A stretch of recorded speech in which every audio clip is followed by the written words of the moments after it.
Man, grab your box of tissues, handkerchiefs, all my tough guys out there. Hold on to your teddy bears because The Long Walk just came out. I just finished seeing it last night. I'm gonna give my thoughts on it, along with maybe some stuff that went along with the book that differed from the movie. Man, this was a tearjerker. I'm talking about in my popcorn bucket. You would have thought there was popcorn in there.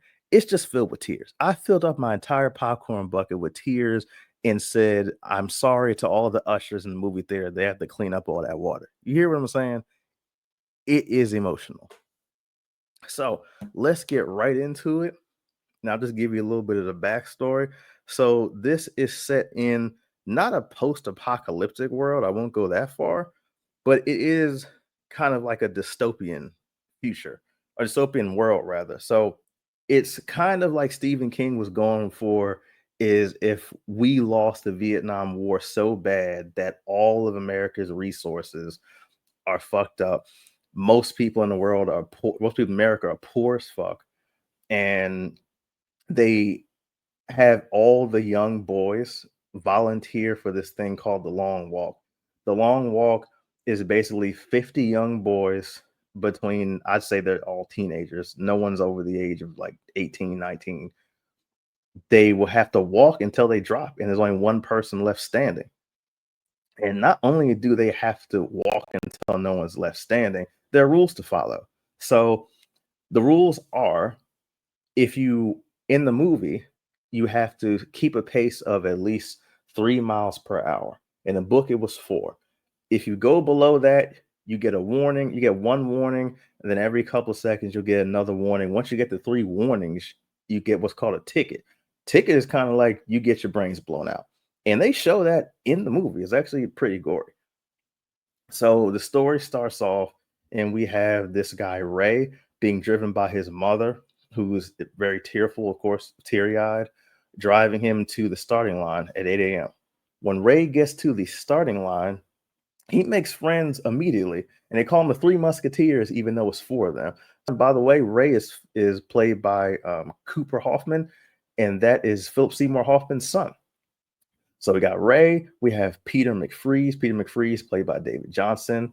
We have Hank Olson. Hank Olson is played by Ben Wang. Ben Wang was actually you remember him from The Star. He was a star of the last Karate Kid movie. We have this guy, Barkovich. We have Arthur Baker and Kylie Parker. And there's also this guy named Stebbins. But the main four is Ray, Peter, Arthur, and Hank Olson. And so they become fast friends. When this shit starts, this shit starts with a bang. The first thing that happens is this kid named Curly. And Curly says he's 18. He's not. He has to be like 14, 15. So he gets a Charlie horse. And this is like mile number 2 or 3. We're just getting started. And the Charlie horse is so bad that he can't walk anymore. And they're trying to help him. He drops to his knees. Boom. Brains blown out immediately. And it becomes real for the audience. It becomes real for the kids on the walk right away. My audience gasped when it happened. They didn't expect that at all. So while they keep going, Barkovich is kind of a jerk. And Barkovich is talking to this kid named Rank. And Rank is alluded to being gay. So he makes a couple gay jokes. He makes a couple jokes about his mom. And Rank starts throwing fists at him. Barkovich dodges all of them. And the last fist, since he slowed down so much, he falls down and he gets shot. And so all the kids immediately ostracize Barkovich. And they're like, okay, this kid's a murderer. So every time he talks, they're just like, killer, what'd you say? What'd you say, murderer? Shit like that. So he's by himself, and you see his mental state deteriorating, as all the rest of the kids, every time they see someone die, their mental state deteriorating. You get to this point where it's about maybe it's still 48 kids left, maybe 47 because another one may have dropped. They go up this steep incline. Once you go up this steep incline, we lose about half of the kids immediately. And then you get to see some of these other kids that I named earlier start to actually talk more besides the Three Musketeers. We're going to say Four Musketeers because it's four of them. And Ray tells Peter, since they're getting closer, Ray tells Peter why he signed up. And Ray signed up because in this dystopian world in America, you can't read books about stuff that's happened. You can't read all the kind of history books. It's kind of like work and die is pretty much all you can do. But his father was giving him books to read about the history. He was giving them hopeful stuff to read, like fairy tales and novels and shit. And he was letting them listen to music, all kind of positive stuff, right? And so the military comes in the house with the major, played by Mark Hamill, who was the leader of this whole thing, who organized this long walk where everybody listens to and idolizes and whatnot, or fears. And he's like, "Hey, we heard that you've been giving unauthorized material to people, including your family. Is that true?" And his father has no fear. He's like, "Yep." And the major says, "You have one chance to pledge your allegiance to me and to the new America." The father looks at his family and is like, "I ain't gonna do that." Pow, gone. So Ray's wish at the end of this, because when you get to the end of this, you get to ask for something. And most people ask for money and they give it to you. As long as it's nothing that interferes with the government, they give it to you. Like just for instance, like the last kid that won asked for an elephant and they gave him an elephant and he rode the bitch home. So Ray is going to ask for an M16 from one of the soldiers and he's going to shoot the major in the head because of what he did. Now, Peter, being hopeful, also starts to give his side and who he is. He grew up in Baton Rouge and he had a tough life. Doesn't even remember his parents. Parents both died in the big war. Um, so he grew up on the streets, living on couches, abandoned houses, in trenches and whatnot, and would pick fights with anybody. And he was just a rough kid. He was kind of a jerk because of his circumstances. So one day he picked a fight with a really big guy, and the guy, as he said, knew his way around the knife and cut him cut him right here, almost died. And someone saved his life. He said ever since then he started to look at the hopeful things in life.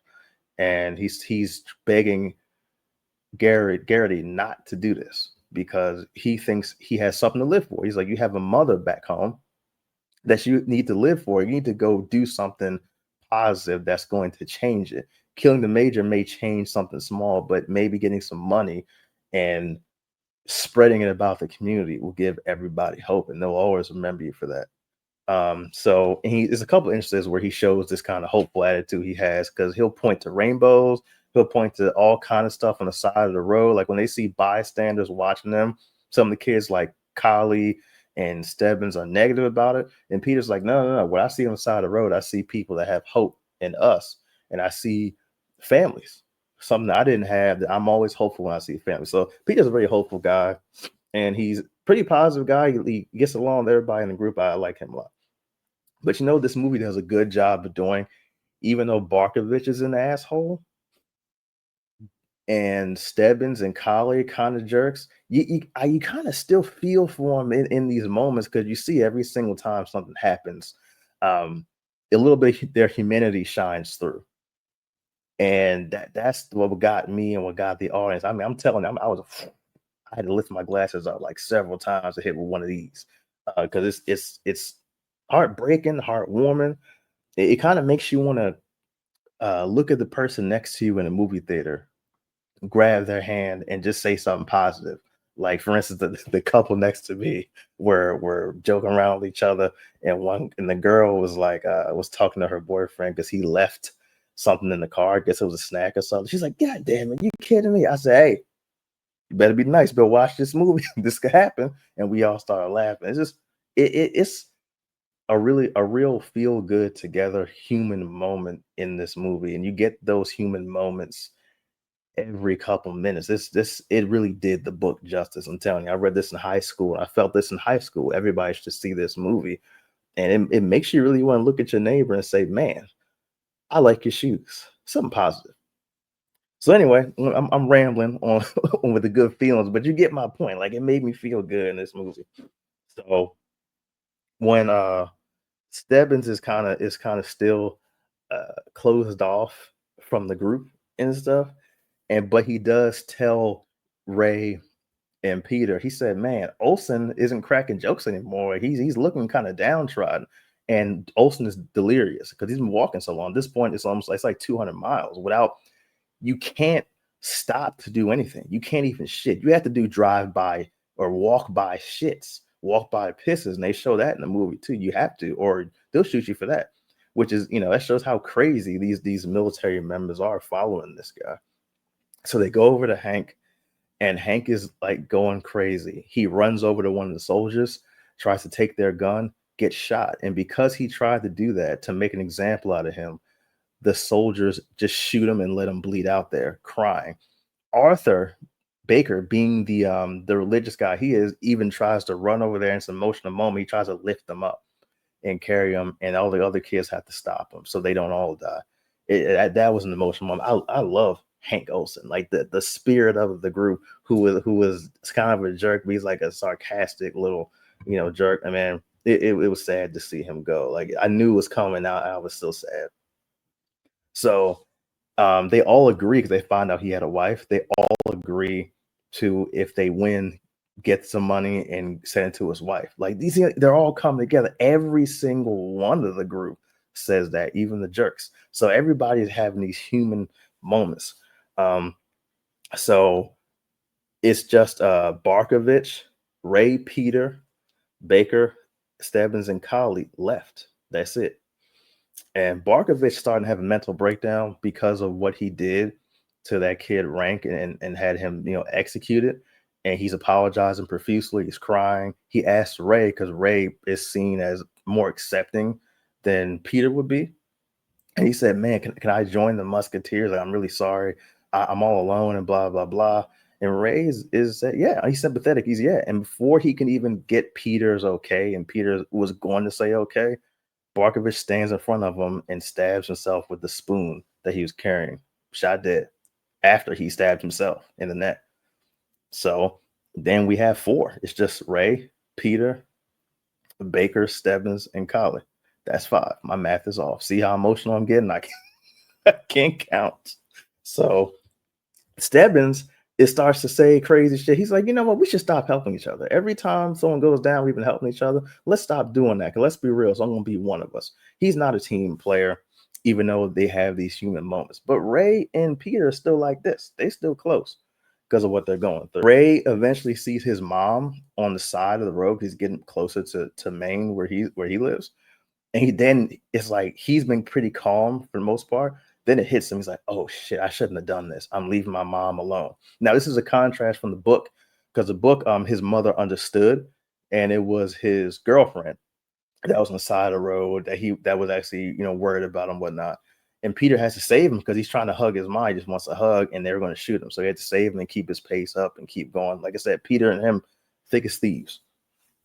Time goes on, we're getting closer to mile 300, and Collie, as negative as he's kind of been to standoffish, she's like, "Man, you know what? I actually love you guys. I can't go any further." And he goes into a soldier's, goes right to the truck where the soldier is, and takes his M16 and shoots the soldier dead, kills him. He gets shot, and then he shoots himself. So then it's just 4 remaining. Baker, right after that, is having an internal hemorrhage, and you can see his nose is just like gushing blood. And they're trying to hold him up and keep it going. And I cried like a baby when Baker was gone. Jesus Christ. He, before he dies, takes his rosary off and gives it to Ray and said, "When you win, or whoever wins, give it to my grandmother." He walks back to the soldiers in the tank, gets shot. Then it's just 3. Stebbins, the big, strong, military-looking guy, confesses that his dad is actually the major. And he thought it was significant. He said, "Man, I thought it was like this big deal that I was his kid and he would care. But the major has several kids and he doesn't give a damn at all. But when I win, my wish is that he accepts me into his family. And maybe I can make some change." Because, we went from this negative guy all the way up. He's like, maybe we do have some kind of brotherhood. Now, we're past 300 now. 300 miles. It's raining. And it's just those 3 guys left. And Peter kneels down and was like, "You know what? I'm going to let Ray win." He stares at him. He's like, I'm going to let him win.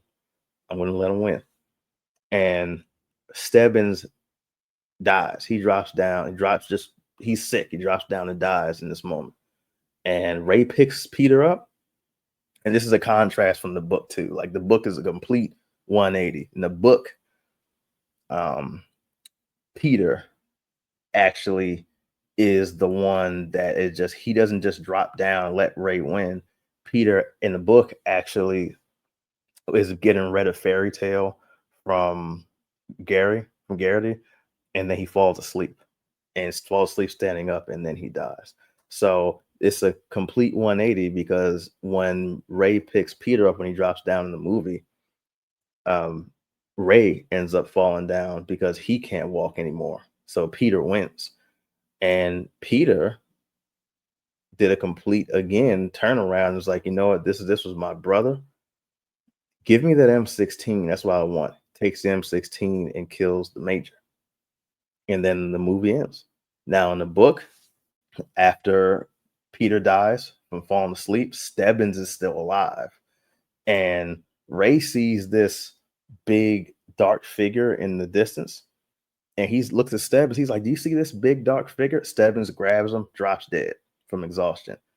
And when Ray hears the major saying, congratulations, you won. What's your wish? Blah, blah, blah.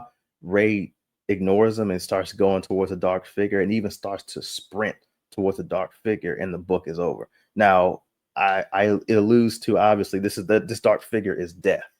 So he's running towards death. So he already died. No one won that, and the book ends. But man, this I'm telling you, bucket full of tears. Get ready for it. I encourage everybody to see this movie in the theater. You know what I mean? Have an experience with your audience. Flyknit's always telling me about experiences with audiences. I haven't had too many of those. This is probably my first one in the last couple years. So I enjoyed it. And if you enjoyed it, or if you didn't enjoy it, go ahead, drop a comment, like and subscribe here. And you can always follow us on Kuronocomics on TikTok. I will catch y'all next time. Hopefully next time I'll have a more upbeat thing to review. Peacemaker's coming out. That's a stupid ass show. We'll talk about that. See y'all next time.